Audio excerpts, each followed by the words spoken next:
သာသနာတော်နှစ်2565နှစ်ကောဇာတက္ကရာ1383ခုနှစ်နတော်လဆန်း14ရက်2021ခုနှစ်ဒီဇင်ဘာလ18ရက်နေ့အွန်လိုင်းမှာဟောကြားအပ်သောတရားဒုက္ခနှင့်တဏှာဒီနေ့တိုင်းမှတ်သားကြမယ်တရားကောင်းစဉ်ကိုဒုက္ခနဲ့တဏှာလောကလွယ်မှားခြင်းမရှိတာကိုအရိယသစ္စာလို့တခြားသစ္စာတွေကလွယ်မှားမှုရှိသေးတော့လည်းပဲအရိယသစ္စာလို့ခေါ်တဲ့မြတ်စွာဘုရားဟောတဲ့သစ္စာ၄ပါးကတော့လုံးဝအလွယ်မှားမရှိဘူး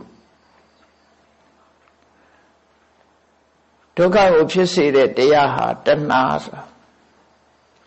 အဲ့တော့တဏှာတစ်ခုတည်းရဲ့လို့တော့ဒီလိုဆိုလိုတာမဟုတ်ဘူးအဓိကအကြောင်းတရားကိုဆိုလိုတယ်ပေါ့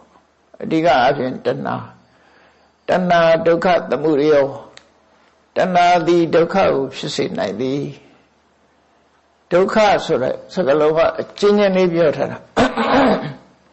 ဘာလို့ရည်ညွှန်းတာတော့ဆိုရင်ဘုန်းကြီးတွေရထားတဲ့ဘဝတစ်ခုလုံးဟာဒုက္ခလို့ပြောတာခန္ဓာ၅ပါးသည်ဒုက္ခရှားထားတဲ့ခန္ဓာ၅ပါးသည်ဒုက္ခခန္ဓာ၅ပါးထဲမှာအပါဝင်ဖြစ်တဲ့တဏှာကိုဖယ်ထားလိုက်ပြီးတကယ်တော့အကြောင်းတရားနဲ့အကျိုးတရားခွဲတဲ့အခါမှာသာဖယ်တာပါပဲသူနဲ့သဗ္ဗေသင်္ခါရဒုက္ခအရာတဏှာလည်းပဲဒုက္ခလို့ပြောနိုင်တာပဲရှုတော့ကနေပြောရင်အဲ့တော့ဘဝရထားတဲ့ဘဝလို့သတ်မှတ်ထားတဲ့ကိုရထားတဲ့ခန္ဓာရှုတရားနတ်တရားသည်ဒုက္ခမြတ်စွာဘုရားကကိုယ်ကိုစစ်ဆေးကြည့်ဖို့လူတွေဟာဘာရထားတော့ယသိနာနာလျာကာယဆိုတဲ့ရှုတရားတွေရထားတယ်မနဆိုတဲ့နတ်တရားကိုရထားတယ်အဲ့ဒီလူတွေတဏ္ဍရထားသမျှတရားတွေရထားသမျှဟာဘာကိုရတာတော့လို့အချင်းချုပ်ပြောရင်ဒုက္ခကိုရတယ်။ဘာကြောင့်ဒါတွေကိုဒုက္ခလို့သတ်မှတ်ရလဲလို့ဆိုရင်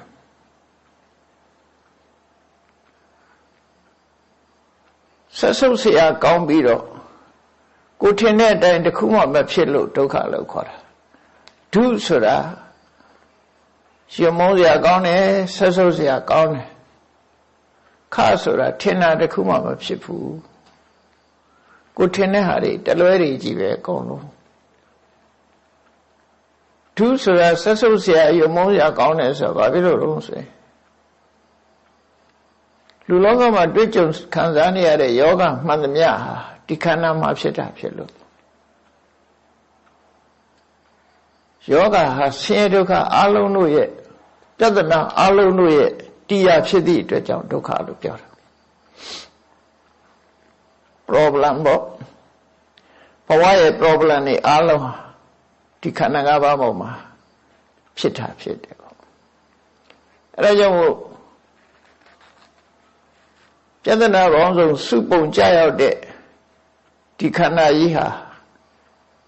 ဆက်ဆုပ်เสียကောင်းတယ်ကျဉ်တ်เสียမကောင်းဘူးဒါကြောင့်ဒု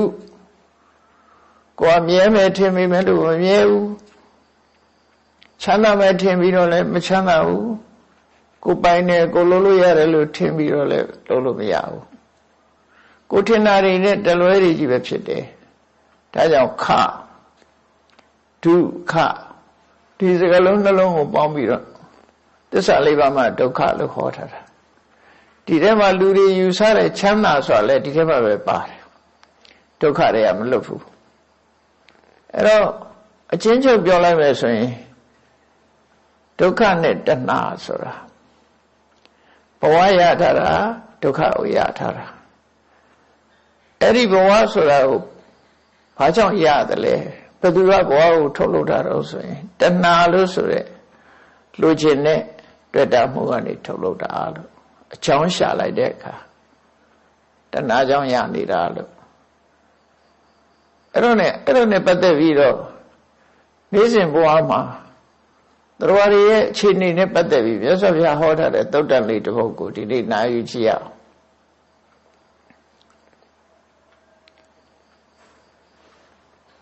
ဒုက္ခနဲ့တဏှာလို့ဆိုတဲ့နေရာမှာ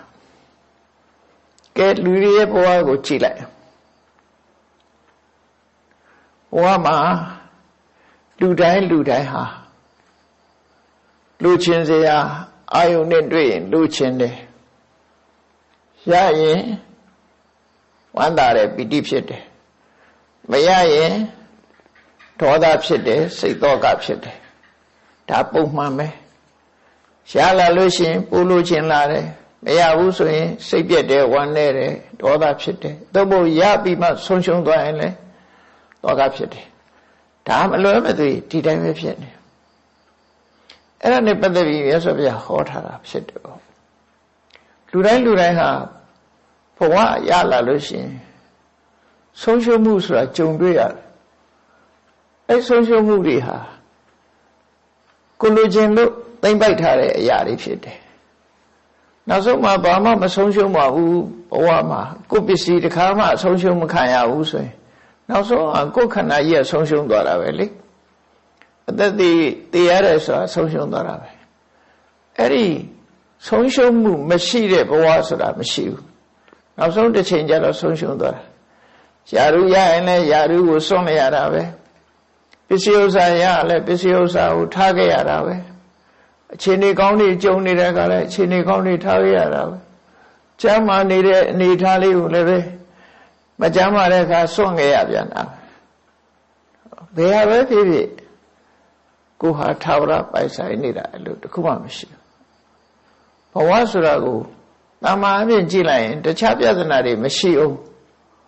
လူတိုင်းမှာရနေတဲ့ပြဿနာတွေကဘာတွေတုံးဆိုလို့ရှိရင်တဖြည်းဖြည်းအသက်အရွယ်ကြီးပြီးအိုမင်းလာတာပြဿနာယောဂရတာပြဿနာနောက်ဆုံးမှသေဆုံးရတာပြဿနာဆရာမရဏပြဿနာလို့ရှုမြင်ရမှာဖြစ်တယ်သို့သောတချို့ကဒါလူသဘာဝပဲလူဆိုတာအိုချိန်တန်းအိုမဲ့သေးချိန်တန်းသေမဲ့ဒါပြဿနာမဟုတ်ဘူးလို့တချို့တွေးကောင်းတွေးလိမ့်မယ်ပြဿနာမဟုတ်ဘူးဆိုရင်ပြဿနာလို့မမြင်တဲ့ပုဂ္ဂိုလ်ပြဿနာမဟုတ်ဘူးလို့ဆိုတဲ့ပုဂ္ဂိုလ်ဟာဘယ်တော့မှအိုခြင်းသေခြင်းကလွတ်တာဆိုတာကို तू ဖြေရှင်းနိုင်မှာမဟုတ်တော့ဘာလို့ဆိုတော့ तू ကဒါကိုပြဿနာလို့မှမထင်တာပြဿနာလို့မထင်ဘူးဆိုတာလက်ခံထားတာပဲတကယ်တော့လေ तू အိုတာကိုကြိုက်သလားဆိုမကြိုက်ပါဘူးသေတာကိုကြိုက်သလားဆိုလည်းမကြိုက်ပါဘူးစိတ်ဖောက်ပြန်တဲ့လူအချို့မှတော့သေခြင်းတရားဆိုတော့ तू မှမကြိုက်ပါဘူးအားလုံးဟာအသက်ရှင်ခြင်းကြတာကြီးပါပဲရတဲ့ဘဝမှာအရှင်ပြေအသက်ရှင်နေခြင်းကြတာပဲအဲ့တော့ကိုမဖြစ်ချင်တာကိုမကြိုက်တာတွေဖြစ်နေရတာဒါ problem ပဲပြဿနာတစ်ခုပဲအဲ့ဒီပြဿနာကြီးကမလွတ်ကင်းတဲ့ဘဝကိုရစေတတ်တာတဏှာပဲလို့အဲ့တော့ဒီသုတ်တန်လေးကိုမြတ်စွာဘုရားဟောတဲ့အခါမှာဒီသုတ်တန်ရဲ့အမည်ကိုကာမသုတ်တန်လို့ခေါ်တယ်ဘုမာစကားမှာကာမလို့ပြောလိုက်လို့ရှင်တွင်ကျယ်နေတဲ့စကားလုံးတစ်ခုဖြစ်သည့်အတွက်ကြောင့်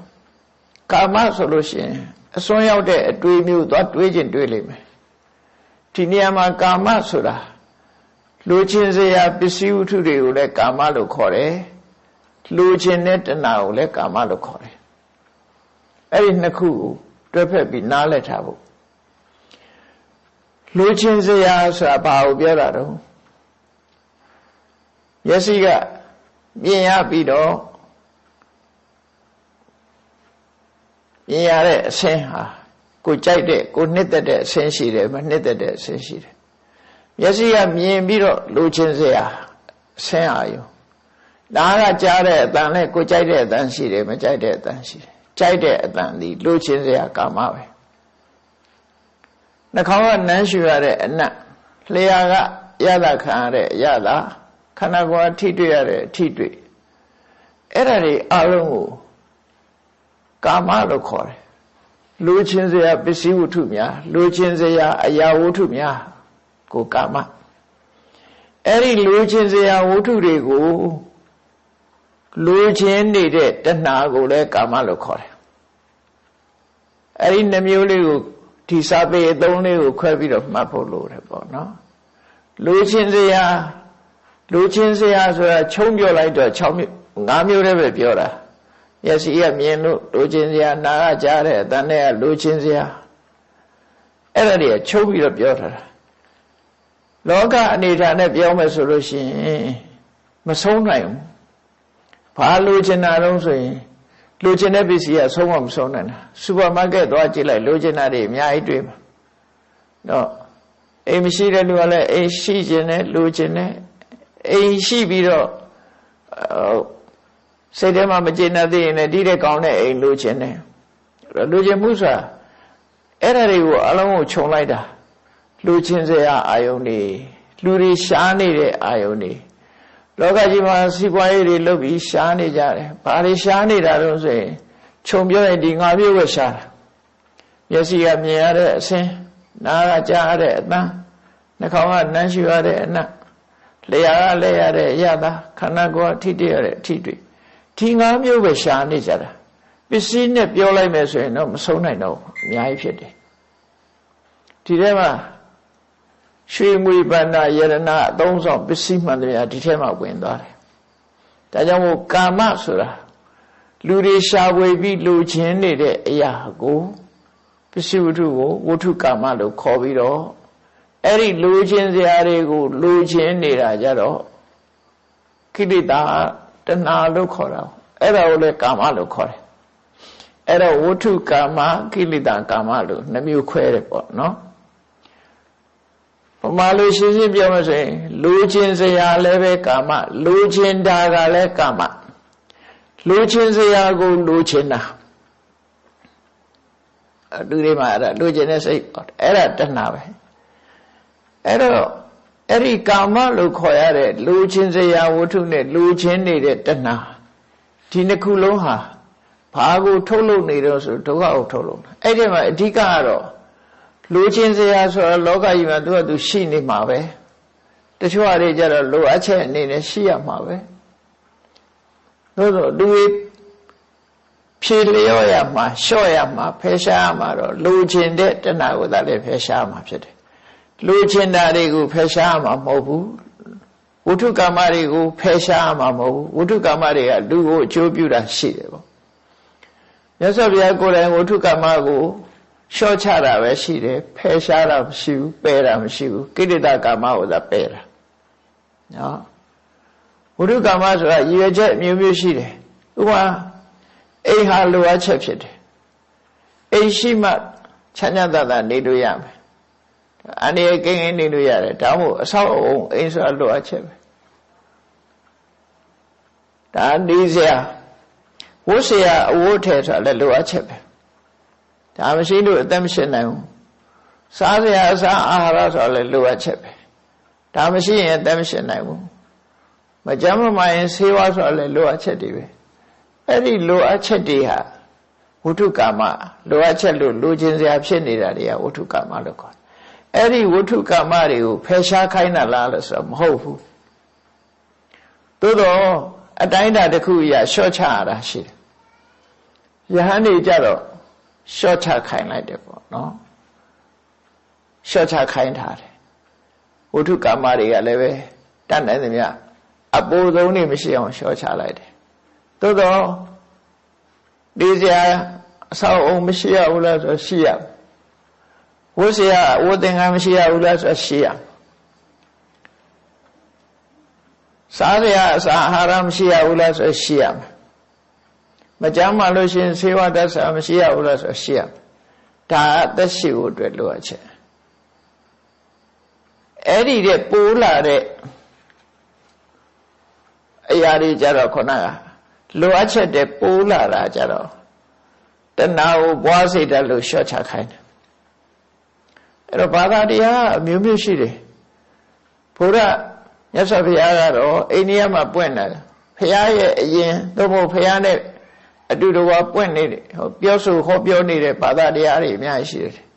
တချို့ဘာသာတရားကဘာပစ္စည်းဝတ္ထုမှလက်မခံရဘူးဆိုတဲ့ဘာသာလည်းရှိတယ်အိန္ဒိယမှာနော်အဝတ်တော်မွေးရဘူးဘ ဘာမှမပိုင်ဆိုင်ရဘူးဆိုပြီးတော့အပရိက္ခချိန်ဝါဒဆိုမြတ်စွာဘုရားနဲ့ပြိုင်တူထုံအဲ့ဒီမှာပေါ်လာတာချိန်ဝါဒကဘာမှအပိုင်ဆိုင်မရှိရဘူးမိမွေးတိုင်းဖာမွေးတိုင်းပဲဆိုပြီးတော့ချိန်ဘုန်းကြီးတွေကအဝမဟုတ်ဘူးလေ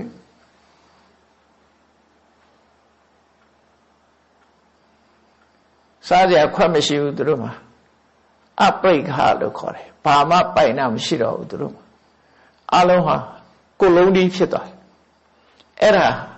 သူတို့ရဲ့ကျင့်စဉ်တစ်ခုအဲ့တော့မြတ်စွာဘုရားကတော့ပိုင်ဆိုင်မှုကရှိတဲ့တော့ရှိရမယ်မရှိလို့ရှိရင်လူလောကထဲမှာအမြင်မတင့်ဘူးဒါကြောင့်မို့ပိုင်ဆိုင်မှုကအတိုင်းအတာတစ်ခုရရှိရမယ်လူဆိုတာနေစရာရှိရမယ်နော်ဝတ်စရာရှိရမယ်စားစရာရှိရမယ်ဒီလိုအချက်ကတော့ဒီတဏှာလောဘကိုတချို့ကိစ္စတွေကဖြစ်စေတတ်တာမဟုတ်ဘူးလိုအပ်ချက်အရာရှိနေတာအဲ့ဒါတွေရှိသင့်ရှိလိုက်တယ်မရှိသင့်တာကတော့အဲ့ဒီပစ္စည်းဝတ္ထုတွေပေါ်မှာတွေ့တာတဲ့တဏှာကိလေသာသာမရှိသင့်တာလို့ဘုရားဘာသာကြတော့မြတ်စွာဘုရားကြတော့အဲ့ဒါလို့ရှင်းလင်းဟောကြားတယ်ရှင်းလင်းဟောကြားတယ်တချို့ဘာသာတွေကြချိုးချန်တယ်ဆိုပြီးတော့အကုန်လုံးအဝတ်တောင်မဟုတ်ဘူးဝလစ်စရနေလိုက်ကြတယ်ပိုင်ဆိုင်မှုတွေအလုံးစုံပြစ်တယ်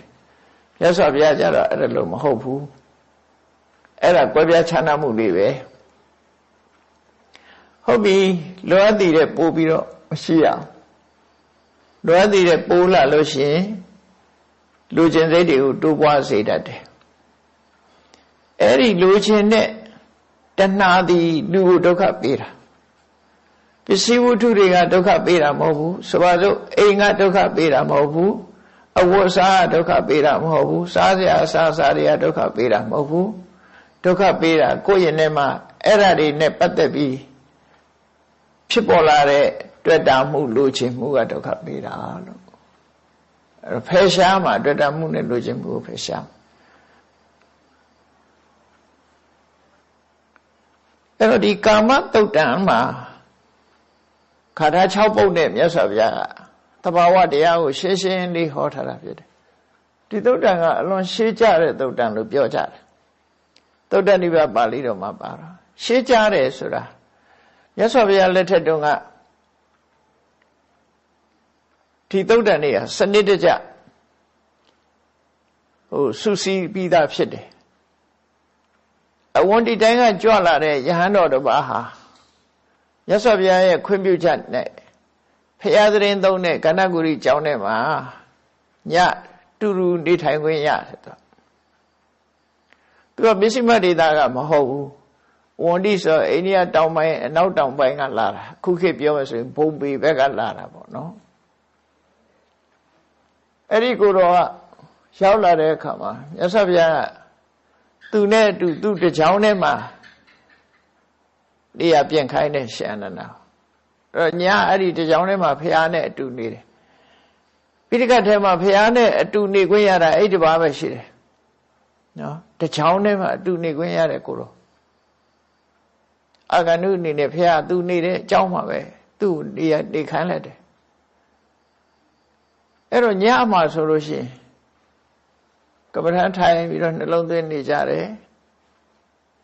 ညအိပ်ရမဝင်ခင်မြတ်စွာဘုရားကသူ့ကိုတိုက်တွန်းတယ်သူ့အကြောင်းတွေမေးမြန်းပြီးတဲ့အခါကျတော့ကဲတရားစပုဒ်တော်ဟောစမ်းပါမြတ်စွာဘုရားတရားဟောခိုင်းတာအဲ့ဒီကိုတော့တရားတော်ဟောပါလို့ဆိုအဲ့သုတ္တနိဗ္ဗာန်မှာသုတ်ပေါင်း16ခုဒီအထကဝက်ဆိုတာအထကအုပ်စုပေါ့တသုတ်တသုတ်မှာရေပုံရအပြင်ရှစ်ခါ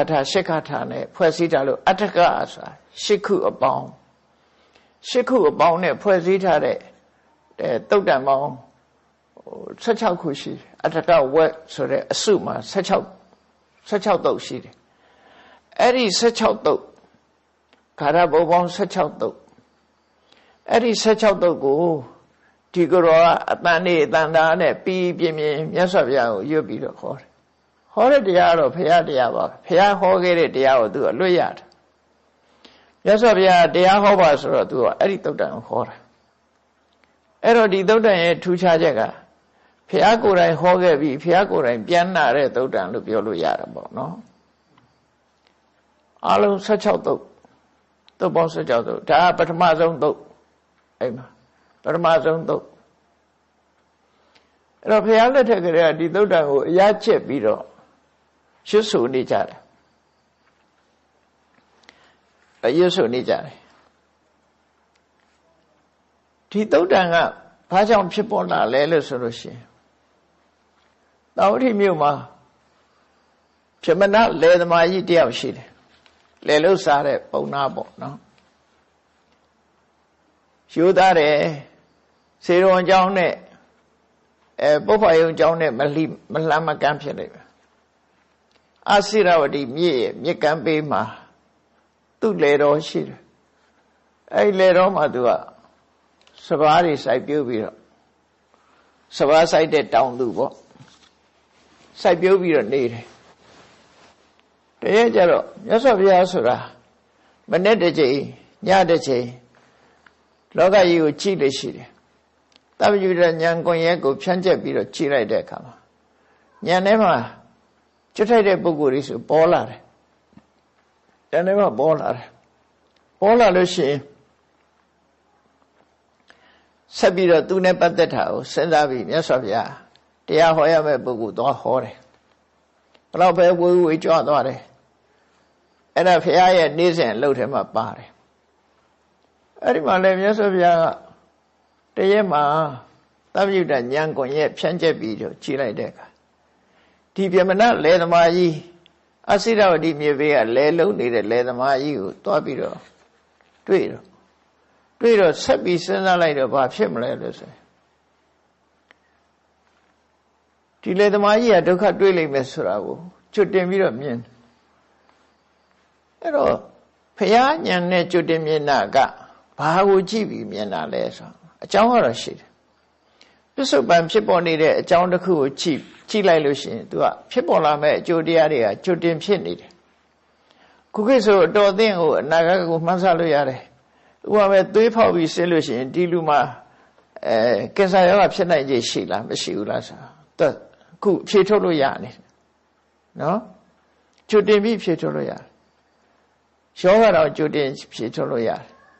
တယ်ဒါပေရင်မဟုတ်ဘူးပေရင်မဟုတ်တာလေးကြည့်ဗုဒ္ဓဝိသဌာနကသုတေသနပညာရှင်တွေက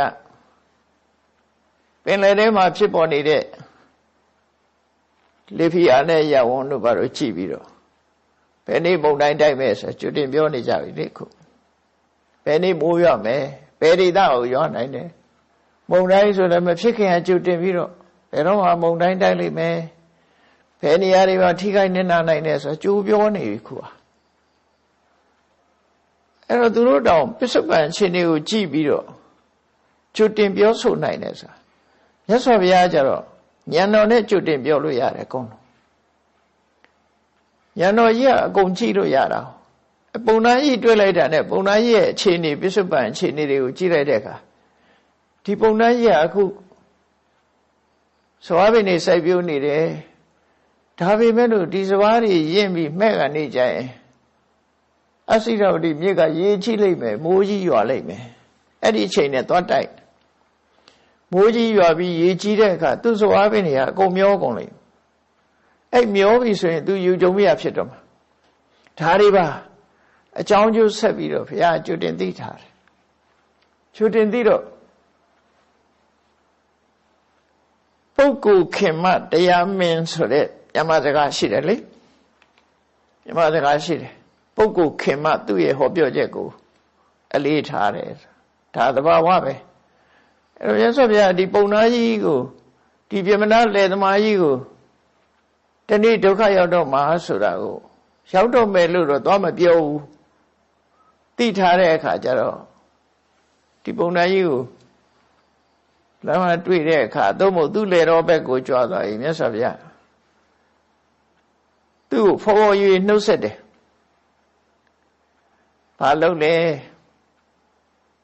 သူ့လေတော်ကနေသွားရင်တွေ့တိုင်းနှုတ်ဆက်တော့မြတ်စွာဘုရားကသူကရင်းနှီးနေတာမြတ်စွာဘုရားနှုတ်ဆက်တော့ရှင်သာရိပုတ္တရာတို့ရှင်မောက္ကလန်တို့ယဟန်တွေကလည်းပဲဖះနဲ့ ဘုရားကနှုတ်ဆက်တဲ့ပုဂ္ဂိုလ်ဆိုတော့သူတို့ကလည်းနှုတ်ဆက်ကြတယ်နှုတ်ဆက်ကြတော့တန်ဃာတွေနဲ့လည်းယဉ်နှီးသွားတယ်သူကဒါစကားဆိုပြီးပြောရင်ဒါယဉ်နှီးသွားကြတာပေါ့နော်သူရဲ့လေတော့ရောက်တိုင်းအဲ့လိုဖြတ်သွားတိုင်းမြတ်စွာဘုရားနှုတ်ဆက်သွားတယ်တန်ဃာတွေကနှုတ်ဆက်သွားတယ်ဆိုသူစိတ်ထဲမှာဘယ်လိုဖြစ်လာတော့ဆိုရဟန်းဂေါတမအဲ့ဒါမှနာမည်ကြီးပြီးတော့လူဘဝတုန်းကလည်းဖရင်သားတော်ဆို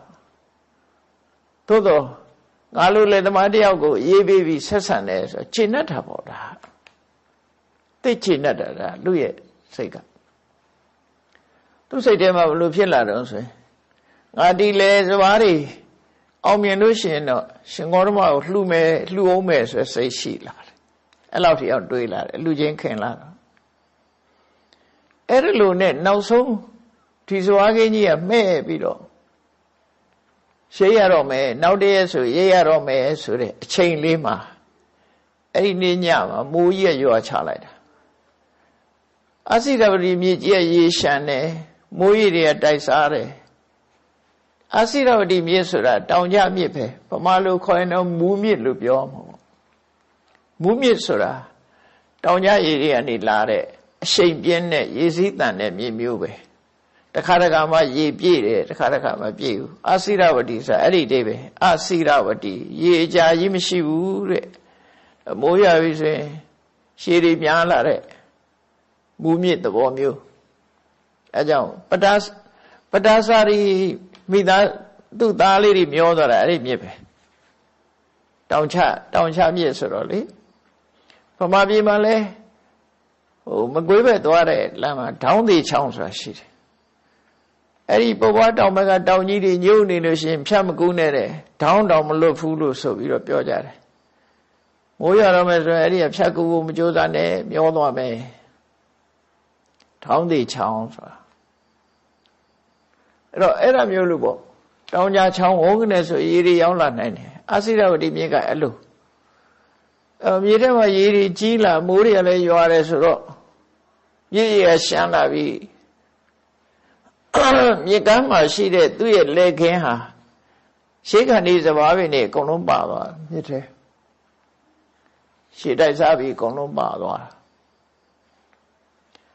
ညမိုးကြီးရွာတယ်မနဲ့လက်ခင်းများဘာဖြစ်မလို့သွားကြည့်တော့တပင်မှမရှိတော့ကဲဘလောက်ဒုက္ခရောက်လိုက်မလဲစဉ်းစားကြည့်မျောလင်းချက်ကအကြီးကြီးထားတာသူကစဘာတွေရမယ်စဘာတွေရရင်ဘာတွေလုံးမယ်ဆိုမျောလင်းချက်တွေနဲ့အဲ့စဘာကင်းကြီးကတပင်မှမကြံအောင်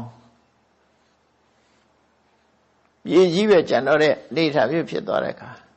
သူယူချုံမရဖြစ်တာယူချုံမရဖြစ်ပြီးတော့အိမ်မှာတငုံတူနဲ့ဖြစ်နေတဲ့အချိန်မြတ်စွာဘုရားကဆွမ်းခံရင်သူ့အိမ်ကိုကြွသွားတာ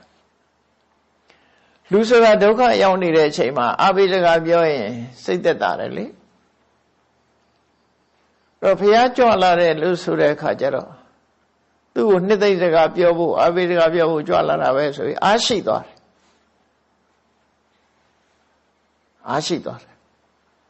အဲ့ဒီမှာဒီတုတ်တန်လေးဖြစ်ပေါ်လာတာအဲ့ဒီပြမနာလေသမားကြီးအခုလိုဒုက္ခရောက်တာကိုမြတ်စွာဘုရားကသူ့ကိုစိတ်ခွန်အားတွေပေးဖို့ရအတွက်သဘာဝတရားနဲ့ဆက်ပြီးတော့ဟောတဲ့တရားပဲဖြစ်တယ်ပေါ့နော်အဲ့တော့ဂတိခေတ်မှာဆိုလို့ရှိရင်တော့ဒီလိုပျက်စီးဆုံးရှုံးမှုတွေနဲ့ကြုံတဲ့ပုဂ္ဂိုလ်တွေဟာဒီတုတ်တန်ကိုနှလုံးသွင်းလိုက်လို့ရှိရင်အလားတူစိတ်ရဲ့ဖြစ်ရတစ်ခုတော့ဖြစ်မှာပေါ့နော်စိတ်အားတွေပြန်ရနိုင်တာပေါ့ဒါကြောင့်မို့လို့မြတ်စွာဘုရားဟောတဲ့တရားဆိုတာကိုယ့်ရဲ့စိတ်ခွန်အားတွေကိုပြန်ပြီးတော့တက်စိတ်ခွန်အားတက်တယ်ဆိုတာမူရစေဝါသုံးပြီးတော့စိတ်ခွန်အားလောက်တာမဟုတ်ဘူးအမှန်တရားကိုသိပြီးအမှန်တရားကိုဆင်ញင်သုံးသပ်ပြီးစိတ်ခွန်အားရတယ်ဆိုတော့သူကဆေးဆွဲမှလည်းမကြောက်ရအောင်မှန်ကန်တဲ့နိလန်းနဲ့အသိဉာဏ်နဲ့ဖြေပြောက်တာဆိုတော့အဲ့ဓမ္မတန်မိုးရှိတယ်ပေါ့နော်ဓမ္မတန်မိုးရှိတယ်အဲ့ပုံနာကြီးဒုက္ခရောက်နေတဲ့အချိန်မှာမြတ်စွာဘုရားဘာပြောတော့ဆို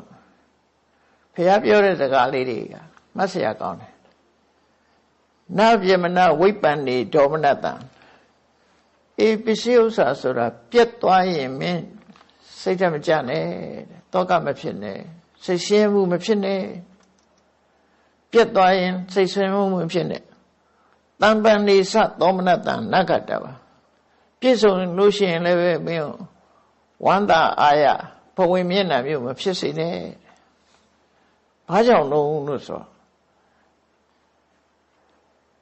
လောကမှာလိုချင်တဲ့ပစ္စည်းဥစ္စာလိုချင်စရာပစ္စည်းဥစ္စာမှန်သမျှဟာပြည့်စုံတဲ့အခါပြည့်စုံတယ်ရတဲ့အခါရတယ်ဆုံးရှုံးတဲ့အခါဆုံးရှုံးမယ်ဒီနှစ်ခုကမလွဲမသွေကြုံတွေ့ရမယ်ရမယ်ရပြီးရင်ပျက်စီးနိုင်တယ်အဲ့တော့ပစ္စည်းဥစ္စာဆိုတာပျက်စီးလဲပျက်စီးနိုင်တယ်ရလဲရနိုင်တယ်လိုချင်တာရရင်လူတွေကပြောကြတယ်လိုချင်တာမရဘူးသို့မဟုတ်ဆုံးရှုံးသွားတယ်ဆိုရင်စိတ်ဓာတ်ကျကြတယ်အဲ့ဒါမျိုးမဖြစ်သင့်ဘူးတဲ့ပစ္စည်းရဲ့သဘာဝကိုရခြင်းတဲ့အခါရတယ်မရခြင်းတဲ့အခါမရဘူးရှိတဲ့အခါရှိမယ်မရှိတဲ့အခါမရှိဘူးလုံးလို့ဖြစ်တဲ့အခါဖြစ်တယ်လုံးလို့မဖြစ်တဲ့အခါမဖြစ်ဘူးဒါသဘာဝတရားဖြစ်စဉ်းကျင်စဉ်းစားရမယ်လို့ဒီစကားလေးကစပြီးစိတ်ခွန်အားပေးပြီးတော့ဒီသုတ်တံကိုဟောတာပဲဖြစ်တယ်နော်အဲ့တော့ဒီသုတ်တံလေးကအဓိပ္ပာယ်ကတော့ရှင်းရှင်းလေးပါမြတ်စွာဘုရားဟောတာအဲ့ဒါလေးကိုဘုရားဟောတဲ့ပါဠိလေးနဲ့တော့လို့တကယ်ရှင်းလင်းတဲ့အဓိပ္ပာယ်လေးနဲ့မှတ်သားဖို့နံပါတ်1ကာထာမြတ်စွာဘုရားဟောတာကကာမံကာမယမာနတ္တတတ္တစေတံသမိစ္စတိညမလို့ရှင်းရှင်းကလိုချင်စရာတွေကိုလိုချင်ဆန္ဒရှိနေတဲ့ပုဂ္ဂိုလ်တယောက်ဟာတဲ့အဲ့ဒီလိုချင်စရာတွေကိုကိုလိုချင်တဲ့အတိုင်းရှားရှိလာတတ်တယ်တဲ့အတ္တပိတိမနောဟောတိအဲ့ဒါလိုရလာလို့ရှိရင်လူသဘာဝသိဝမ်းသာတယ်ဝမ်းသာပိတိဖြစ်ကြတယ်လတ္တမေသောယဒိစ္စတိကိုလီရာရကိုလိုချင်တာရပြီဆိုရင်လူတွေဟာပျော်ကြတယ်ဒါလူသဘာဝပဲကိုလိုချင်တာရတဲ့အခါပျော်တယ်အဲ့တော့ဒီလိုချင်တာရလို့ပျော်တာရှိသလိုနောက်ကတစ်ခုကပါပြောတတ္တစေကာမယာနတ္တသန္တရာဂတ္တသန္တုနောအဲ့ဒီလိုချင်ဆန္ဒရှိနေတဲ့ပုဂ္ဂိုလ်မှာပဲတဲ့တေကာမပရိဟာယန္တိလိုချင်တာမရဘူးရတာတွေဆုံးရှုံးသွားတယ်ဟောလိုချင်တာမရတာတခုရတော့လဲရပြီတဲ့နောက်မှာဆုံးရှုံးသွားတယ်အဲ့ဒီလိုဆုံးရှုံးသွားလို့ရှိရင်တဲ့တန်လဝိတောဝရုပ္ပတိရှင်နဲ့မြားစုသလိုနာကျင်ခံစားရပြန်တယ်အဲ့တော့ဒါသဘာဝလေးကိုပြောပြတာလူတိုင်းနဲ့သက်ဆိုင်တဲ့ဒါဘယ်သူပဲဖြစ်ဖြစ်လိုချင်တာလေးရရင်ဝမ်းသာတယ်လိုချင်တာမရဘူးသို့မဟုတ်လက်လွတ်ဆုံးရှုံးသွားတယ်ဆိုလို့ရှိရင်ရှင်နဲ့မြားစုသလိုနာကျင်ခံစားရပြန်တယ်အဲ့တော့အတူကျုပ်ကတော့လိုချင်တာရရင်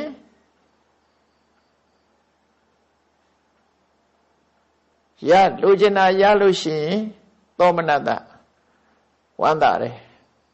လိုချင်တာရရင်ချမ်းသာတယ်လိုချင်တာမရဘူးဆိုရင်တောကဖြစ်တယ်လူရဲ့သဘာဝလိုချင်တာရရင်လောဘလိုချင်တာမရရင်ဒေါသဆုံးရှုံးသွားရင်တောကပစ္စည်းဥစ္စာနဲ့ပတ်သက်ပြီးတော့မရှောင်လွဲနိုင်တဲ့အနေအထားနှစ်ခုကြုံတွေ့နေရတယ်လူတိုင်းဟာခံစားမှုမှာပဲဆိုတော့ကိုယ့်ရဲ့တန်ဖိုးရှိတဲ့ပစ္စည်းလေးပျောက်သွားပြီဆိုရင်လေအိပ်မပျော်လောက်အောင်ဒုက္ခရောက်ကြတာပဲလေတန်ဖိုးရှိတဲ့ပစ္စည်းပျောက်သွားရင်ကိုလိုချင်တာမရလို့ရှိရင်လည်းစိတ်ဒုက္ခဖြစ်ကြရတယ်လိုချင်တာရပြန်တော့လေလူတွေဟာလောဘတွေကထပ်ဖြစ်လာပြန်တယ်အဲ့တော့ရတာနဲ့မရတာအပေါ်မှာဘယ်ဟာမှတရားစရိမစဉ်းစားနိုင်လို့ရှိရင် ရတာကိုအကြောင်းပြုပြီးတော့လဲလောဘပြန်ဖြစ်တယ်မရတာကိုအကြောင်းပြုတော့ဒေါသနဲ့တောကဖြစ်တယ်ဆိုအကောင်းကဖြစ်မှဖြစ်မလားတာကာမဂုဏ်နဲ့ပတ်သက်ပြီးအကောင်းဖြစ်မလားဘူးအဲ့ဒါကိုမြတ်စွာဘုရားလူသဘာဝကိုဒါရှင်းပြလိုက်တာလူသဘာဝအဲ့ဒါလို့ဖြစ်တယ်တဲ့ပုံနာကြီးဖြစ်နေတာနဲ့တူတူပဲသူကစဘာတွေအများကြီးရမယ်လို့မျှော်လင့်ထားတယ်နော်နှစ်တိုင်းရတဲ့အခါသူဝန္ဒပီတိဖြစ်တယ်အခုလို့မရတဲ့အခါရောက်သွားတဲ့အခါကျတော့သို့မဟုတ်ပျက်စီးသွားတဲ့အခါမရတာပဲအဲ့ဒီအခါကျတော့သူတောကဖြစ်သွားတယ်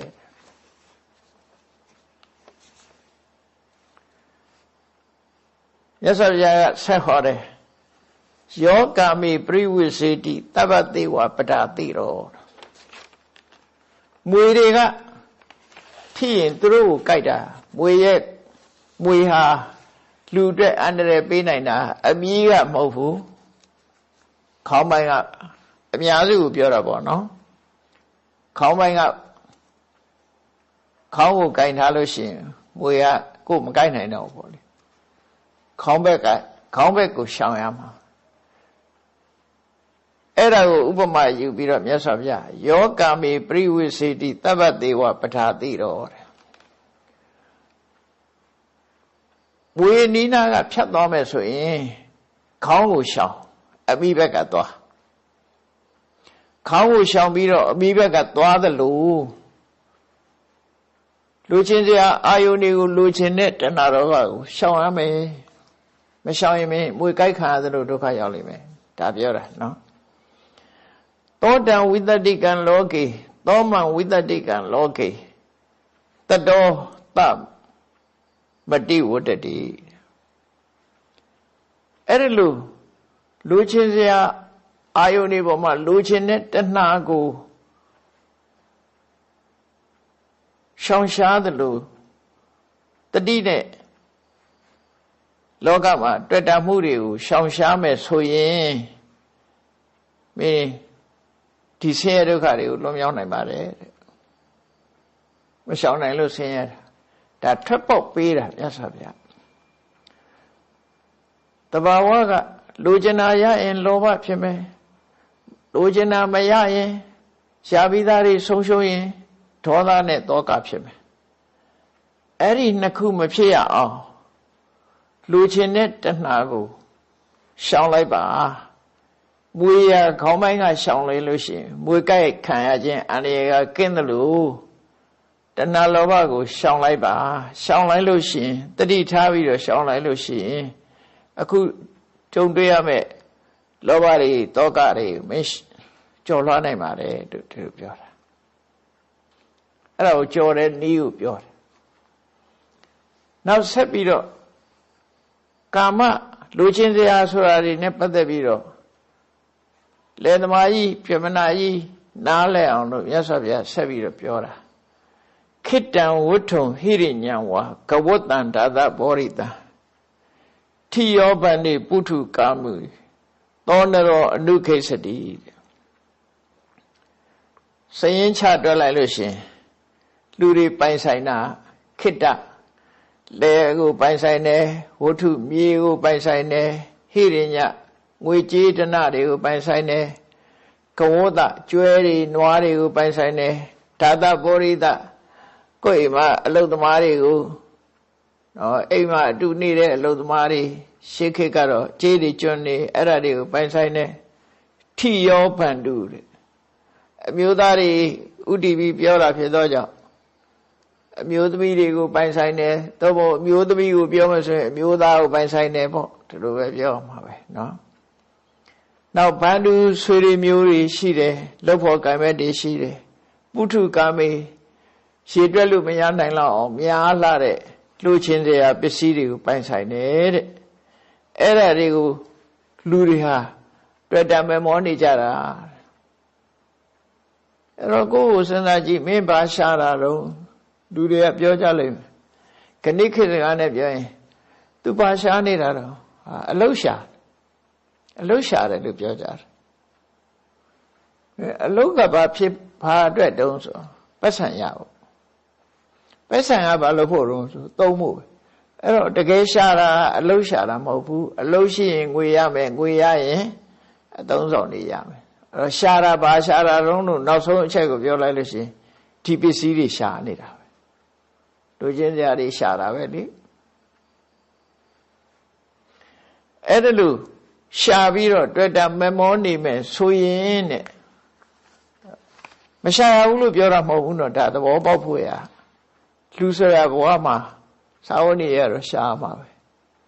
အဲ့ဒါဒီပေါ်မှာအနုခိစ္စတိတဲ့မမောထားတယ်မမမောမောကြီးဖြစ်နေတယ်ဆိုရင်အဗလနံပလိယန္တိတဲ့အဲ့ဒီမမောမှုတွေကကိုယ်လွှမ်းမိုးလိမ့်မယ်တွေ့တာမှုတွေမမောမှုတွေလောဘတွေကကိုယ်ပြန်နှိမ့်ဆက်လိမ့်မယ်သူကကိုယ်ကိုနိုင်ကျင့်လိမ့်မယ်ဟုတ်တယ်ပေါ့လောဘပစ္စည်းချမ်းသာလာရင်ချမ်းသာမှုကကိုယ်ကိုနိုင်ကျင့်တာပဲလေလူတွေကမသိလို့လားနော်ချမ်းသာရင်ချမ်းသာတဲ့ပစ္စည်းရက်လို့မရတာပစ္စည်းကချမ်းသာလို့ရှိရင်ပိုးပို့ချမ်းသာအောင်လုပ်တာကြည့်လေကဘာမှာတထေးဆိုတဲ့လူတွေဟာစားလို့ရုံနဲ့ရက်တာမှမဟုတ်တာသူတို့ရက်လို့မရဘူးအဲ့ဒါဘယ်သူကနေကိုယ်နိုင်ကျင့်တာတော့ဆိုလူချင်းတဲ့ဟာကကိုယ်နိုင်ကျင့်လားရလေလိုလေဥတ္တစေဆိုပမာဒကဟာအဲ့ဒါပြောတာရလေလိုလေပဲကိုယ်နိုင်ကျင့်ခံလာရပြီတဲ့မတ္တန်တေနံပရိသတိအဲ့ဒါလို့လောဘကအနိုင်ကျင့်ခံရလို့ရှိရင်အန္တရာယ်တွေလည်းကြုံလာလိမ့်မယ်ဟုတ်တယ်အန္တရာယ်လည်းရင်ဆိုင်ရတယ်လေအနိုင်ကျင့်လာတဲ့အခါကျတော့ဒီနိုင်ငံနဲ့မကတော့ဟိုနိုင်ငံလိမ်မြန်နဲ့သွားမယ်သင်္ဘောနဲ့သွားမယ်ပစ္စည်းတွေသင်္ဘောနဲ့တင်မယ်လိမ်မြန်နဲ့သယ်မယ်ဆိုအန္တရာယ်မျိုးစုံကြုံပြီလေသင်္ဘောပြက်တာနဲ့လည်းကြုံနိုင်တယ်လိမ်မြန်ပြက်ကြတာလည်းကြုံနိုင်တယ်ဟိုဒီသွားတယ်ဆိုလို့ရှိရင်ကနေ့ခေတ်မှာလူအန္တရာယ်အန္တရာယ်ဖြစ်မဲ့ဟာတွေအများကြီးကြုံပြီပေါ့ဒါတွေမကဘူးရှင်တွေကလည်းမရရအောင်ကြိုးစားတဲ့အခါမှာမဟုတ်တဲ့နီလန်းတွေလည်းသုံးလာတယ်ပေါ့ဒုစရိုက်တွေနဲ့လည်းသုံးပြုလာတယ်ကိုချမ်းသာဖို့အတွက်အနိုင်ကျင့်လာတယ်နှိမ့်ဆက်လာတယ်ဒုစရိုက်တရားတွေကလည်းယဉ်နဲ့လွှမ်းမိုးလာတယ်ပြင်မယဉ်တွေကလည်းကိုယ်လွှမ်းမိုးလာတယ်အတွင်းယံကလည်းကိုယ်လွှမ်းမိုးလာတယ်အဲ့ဒါကိုမြတ်စွာဘုရားမတ္ထတေနံပရိတယရှမ်းသူတွေကကိုယ့်ကိုနှိပ်ကွက်လာပြီတဲ့ဒါပေမဲ့လူတွေကတော့ရန်သူလို့မသိဘူးပေါ့နော်ပစ္စည်းချမ်းသာလေးလေးကိုဖိနှိပ်လာလေးလေးတချို့ဆိုမလုံးမဖြစ်ဘူးဖြစ်လာစိတ်ပူပင်သောကတွေရောက်တရောင်းစားခွက်ပြောက်တာကတိတ်ကိစ္စမရှိဘူးအိတ်မပြောက်တော့မဖြစ်ဘူးသူဒီခွက်မပြောက်ခွက်ပြောက်လည်းကိစ္စမရှိဘူးတထေးတယောက်တစ်ခုပြောက်ရင်တော့စိတ်ဆင်းရဲမှာပဲသိကြတယ်အဲ့တော့ဒီကိလေသာတွေကကိုယ်နှိမ့်ဆက်လာမယ်တဲ့အဲ့ဒီနှိမ့်ဆက်လာတဲ့အခါဘာဖြစ်တော့တတောနံဒုက္ခမနွေတိဆင်းရဲဒုက္ခတွေဟာအရှူကိုဘဝတဲ့ဒီရောက်လာလိမ့်မယ် problem တွေအများကြီးရောက်လာတယ်ပြဿနာတွေအများကြီးတက်လာတယ်အိမ်တွင်းရေးပြဿနာမိသားစုပြဿနာအကုန်တက်လာတာဘာနဲ့ဥပမာတူတော့ဆိုနာဝံပိဏမိဝရကံ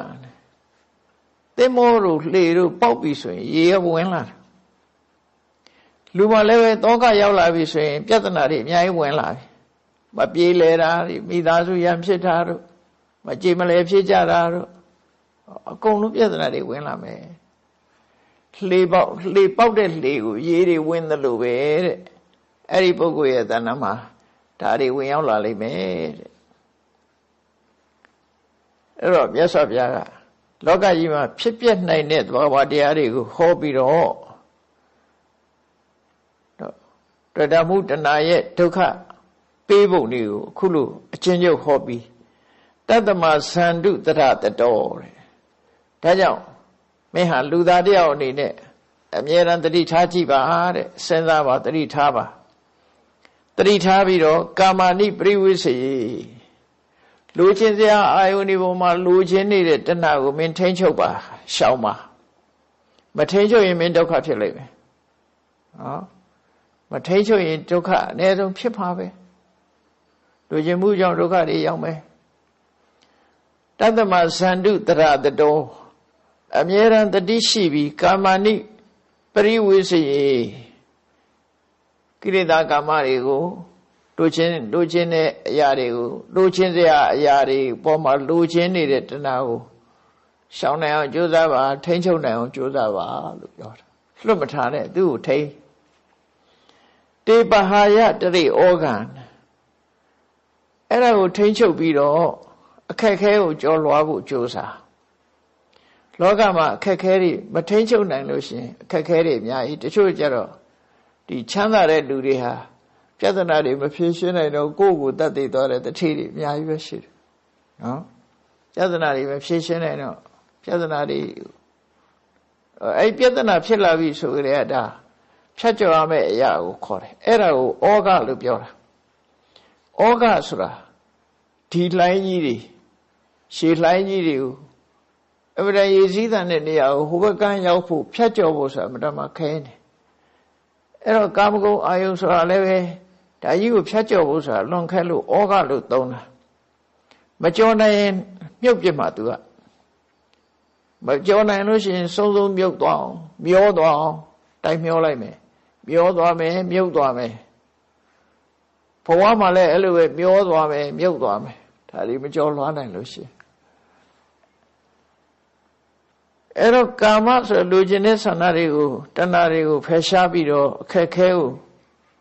ဖြတ်ကျော်နိုင်မှုကြိုးစားပါတဲ့ရှေးပေါက်သွားတဲ့ရှည်ရိုးနေတဲ့လှေကိုဖာပြီးတဲ့အခါအဲ့ဒီလှေကိုသုံးချပြီးတော့တစ်ဖက်ကရောက်အောင်ကူးသလိုတဲ့မင်းရဲ့ခန္ဓာကိုယ်ကြီးကလည်းတဏှာဆိုတဲ့ဒီလူရဲ့ဘဝခန္ဓာကြီးကလည်းတဏှာဆိုတဲ့ယူပေါက်တွေကိုပိတ်ပြီးတဲ့အခါမှာဟိုဘက်ကရောက်အောင်သွားပါလို့နောက်ဆုံးမှနိဗ္ဗာန်ကိုရည်ညွှန်းပြီးတော့မြတ်စွာဘုရားတစ်ဖက်ကန်းကိုရောက်အောင်သွားဖို့တစ်ဖက်ကန်းဆိုတာဒီဘက်ကန်းကခန္ဓာရှိတယ်ဟိုဘက်ကန်းကျတော့ခန္ဓာမရှိတော့တာနော်ဒီဘက်ကန်းမှာပြဿနာရှိတယ်ဟိုဘက်ကန်းကပြဿနာမရှိဘူးမြင့်တဲ့ဥပမာပေးပြီးတော့ဟိုဘက်ကန်းဆိုတဲ့နိဗ္ဗာန်ကိုရောက်ထီအောင်သွားပါလို့ဟောဒီ6ကထာနဲ့ဒီကာမသုတ်တံကိုဟောလိုက်တယ်ပုံနာကြီးအိမ်ပြီးတော့စိတ်ဆင်းရဲနေတဲ့အိမ်သွားပြီးတော့တရားကိုရှင်းပြတဲ့အခါစူးစိုက်နာရင်ကနေပြီးပြမနာလေသမားကြီးရောလေသမားကြီးရဲ့ဇနီးရောသူတို့နှစ်ယောက်စလုံးဟာအတိတရားရသွားကြတယ်ဘုရားဘာသာဆင်းနေပြောရင်သောတပန်ဖြစ်သွားတယ်သောတပန်ဖြစ်သွားတယ်ဆိုတာဘဝနဲ့ဆက်ပြီးအမှန်တရားနဲ့ဆက်ပြီးတော့တန်တရားကင်းသွားတယ်မာရွင်နဲ့အမြင့်တွေကျော်လွှားနိုင်တယ်ပေါ့သဘာဝကိုသိမြင်သွားတယ်ဒိဋ္ဌိနဲ့ဝိသိကိစ္စကင်းတယ်လို့ခေါ်တာပေါ့မာရွင်နဲ့အမြင့်နဲ့တန်တရားကင်းစင်သွားတဲ့အနေအထားမျိုးကိုရောက်ရှိသွားတယ်တဲ့အဲ့ဒါကာမတုတ်တန်ရဲ့ဒီရသော်ဗျာဟောခြင်းရဲ့အကြောင်းတရားနဲ့ဟောလိုက်သည့်အတွက်ကြောင့်ပထမဦးဆုံးတရားနာရတဲ့ဖြစ်မနာလေသမားကြီးဇနီးမောင်နှံဟာသောတပန်ဖြစ်သူရောက်ရှိသွားတယ်ဒါကြောင့်ဒီသုတ်တံကိုကြည့်လိုက်မယ်ဆိုလို့ရှိရင်လူတိုင်းဟာလူချင်းစရာတွေရှိတယ်လူချင်းစရာဆိုတဲ့ပစ္စည်းဝတ္ထုတွေရှိကြတယ်လူချင်းစရာပစ္စည်းဝတ္ထုအရေးအတွက်အတိုင်းအဆမရှိတဲ့လူချင်းစရာဝတ္ထုတွေပေါ်မှာလူချင်းမှုဆိုတဲ့တဏှာတွေရှိနေကြတယ်လူချင်းမှုတဏှာကြောင့်လူချင်းစရာတွေကိုရတယ်ဆိုရင်ဝမ်းသာအာရဖြစ်ကြပြီမရဘူးသို့မဟုတ်ဆုံးရှုံးတယ်ဆိုရင်စိတ်တော့ကရောက်ကြပြန်တယ်အဲ့ဒါကြောင့်မလို့တဏှာဆိုတာကိုဖယ်ရှားဖို့ကြိုးစားရမယ်လူချင်းတဲ့စိတ်ဟာမွေးရဲ့ဥခေါင်းလိုပဲဒီအနည်းရှိတယ်သူ့ကိုရှောင်မှဖြစ်မယ်လေပေါက်သွားလို့ရှိရင်ဒုက္ခတွေဟာရေတွေဝင်တယ်လို့ပဲလူကျင်တဲ့စိတ်နဲ့လူတွေရဲ့တဏ္ဍာမှာလူကျင်တဲ့တဏှာဆိုတာရှိလို့ရှိရင်တော့ဒုက္ခတွေကအရှုပ်ရှုပ်ဝင်ရောက်မှာဖြစ်လို့လူကျင်တဲ့တဏှာကိုလျှော့ချရမယ်လျှော့ချရမယ်ဆိုတော့မရှာရဘူးလို့ပြောတာလည်းမဟုတ်ဘူးနော်သ သောတပန်ပုဂ္ဂိုလ်တွေလည်းထိုင်တဲ့နောက်စာဝတ်နေရေးအတွက်လှုပ်လို့ရတယ်ဘယ်သူပဲဖြစ်ဖြစ်စာဝတ်နေရေးအတွက်အလှုပ်လို့ရတယ်သို့တော့ရထားတဲ့ပစ္စည်းပေါ်မှာတွေ့တာခြင်းမဲမောခြင်းမရှိသည့်အတွက်ကြောင့်ရှားလာရင်လည်းရှားလာတယ်ဆိုတဲ့အနေအထားပဲရှိတယ်ဆုံးရှုံးသွားရင်လည်းပဲတောကမဖြစ်တော့ရော့သွားတယ်နော်ရရင်လည်းအလွန်အကျွံကြီးဘဝင်မမြင့်မသွားဘူးဆုံးရှုံးသွားရင်လည်းစိတ်ဓာတ်မကြဘူးသူတို့ဆိုလိုတယ်ပေါ့နော်အဲ့ဒီလိုတည်ငြိမ်တဲ့အနေအထားမျိုးတစ်ခုရောက်အောင်ကြိုးစားရမှာဒီသုတ်တန်ကမရှာရဘူးလို့ဟောတာမဟုတ်ဘူးမြတ်စွာဘုရားလျှော့ချဖို့နောက်ဆုံးမှဖယ်ရှားဖို့လူဘဝယတ္တိဖို့ကြတော့ကိုပစ္စည်းဥစ္စာဆိုတာရှိရမှာပေါ့ထိုက်တဲ့တော့ရှားမှာပဲရှားပြီးတော့တွေ့တာလားမလုပ်ဖဲနဲ့သူ့အတုံးကိုမိမိတို့အတုံးချတဲ့